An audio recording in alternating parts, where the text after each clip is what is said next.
Today we're going to take a look at budget cuts. Apparently it's supposed to be the savior of VR games, but is it?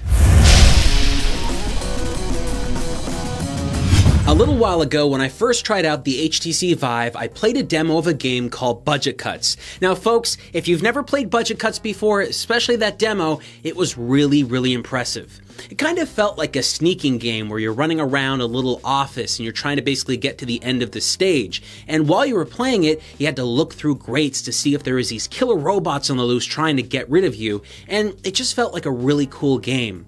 And when I played that demo, I was so excited to actually play the final version. So when I found out that that new version of Budget Cuts finally came out, I went out and bought it, played it, and beat the entire thing in just about 2 days. Now the entire game can be beaten in a lot less of 2 days, but it is a VR game, so it's largely physical, and if you know anything about VR games and physicality, you might get really tired while playing it.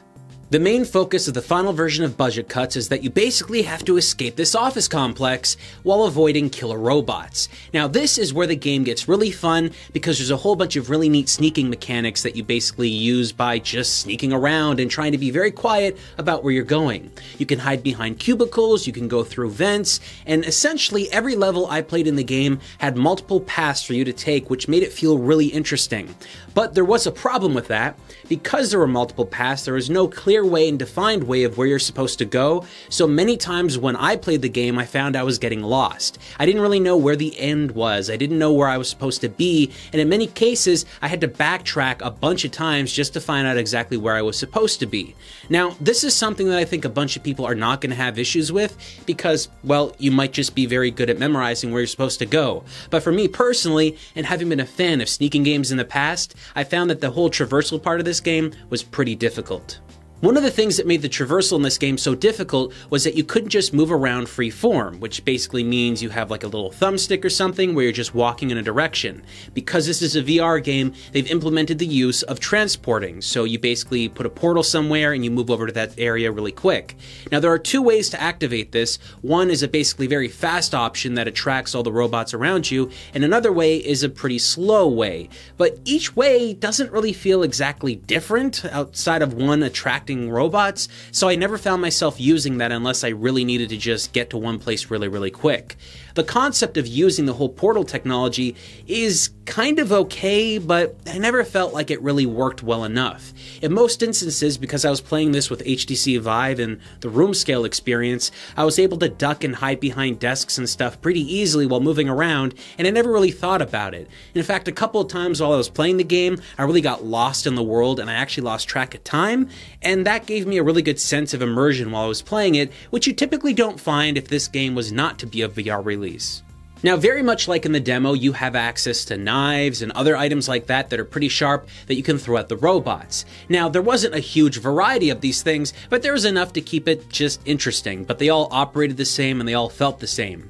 And when you go to actually attack these robots when they're coming at you, unlike the demo, which seemed to just have the same effect no matter where you hit them, in this one, they actually can bleed out from oil loss. So if you hit them in the arm, maybe that arm won't work anymore, but they'll still have a free arm to pull out a gun that they can fire, or in some instances they'll just run up to you and punch you to death, which in VR is insane. It does not feel good to be punched or choked, and realistically anytime something like that happens, it just makes you feel really weird and awkward.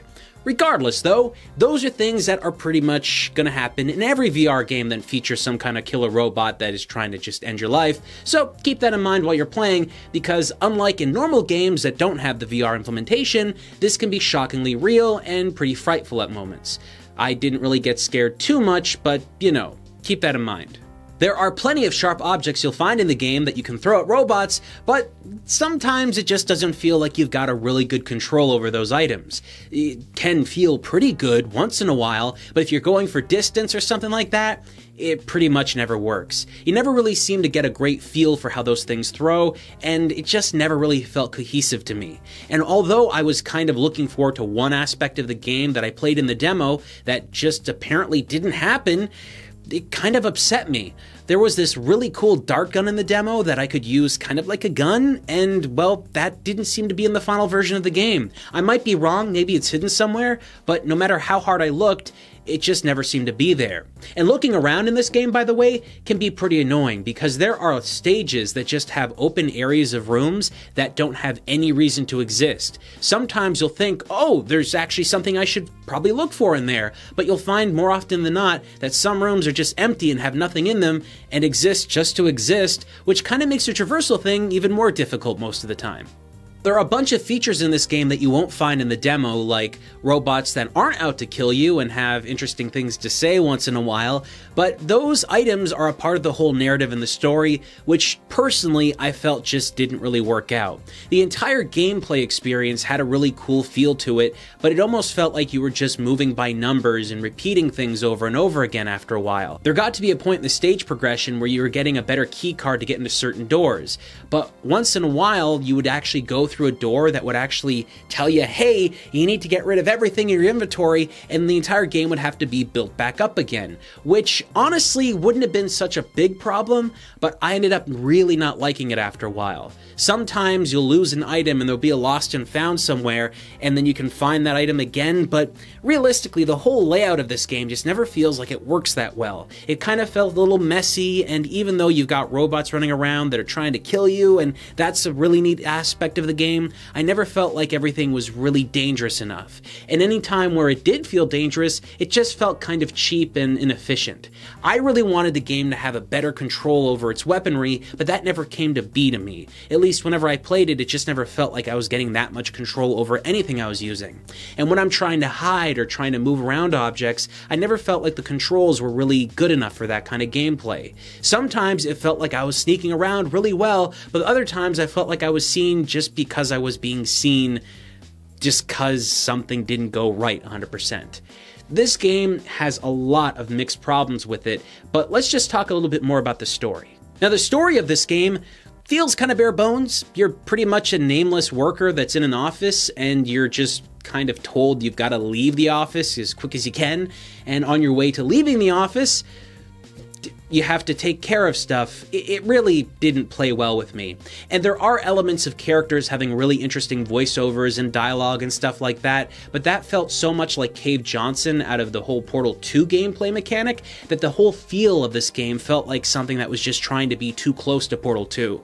Now, I will say this, Portal 2 never had any weapons that you could use or anything like that, so in this game you have weapons, and it feels like you've got more control over your character in general, but that control doesn't feel enough to warrant playing the game all the way through. Now, for those of you that don't want to hear spoilers, just wait at this point here. I'm going to kind of spoil the ending of the game. At the very end, there's a killer robot that wants to kill you. Oh, I know, I already said that that was happening beforehand, but there's another killer robot that has actually been in control the entire time, and he wants to kill you too. That's the plot of the game. I mean, I wish there was something a little bit more interesting there, but that's essentially what it is. And that killer robot can't actually be stabbed because they took away all of your items, so you have to try and trap them. The only reason I'm kind of spoiling the story element is because this is where I had the biggest problem with the game. I don't know if there was glitches, I don't exactly know what was going on, but there seemed to be one clear mechanic to trap this boss at the very end, and while I was trying to engage that mechanic, it never seemed to work properly. Up until a point that the game seemed to have a glitch of some sort where the robot just kind of got locked in a situation and stopped talking altogether, and that's when I could actually complete that level.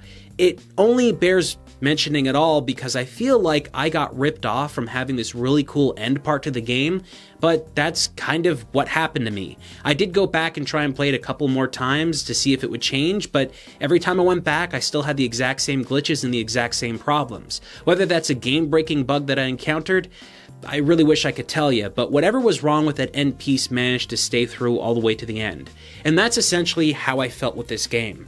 I felt like it was longer than the demo, but it didn't feel like it did anything better than what the demo had provided. So the whole entire experience just feels basic, very bare bones, and just kind of without much. There are 2 difficulty modes, but I had so many troubles and issues with the very least difficult mode that I had no interest at all of playing the harder version.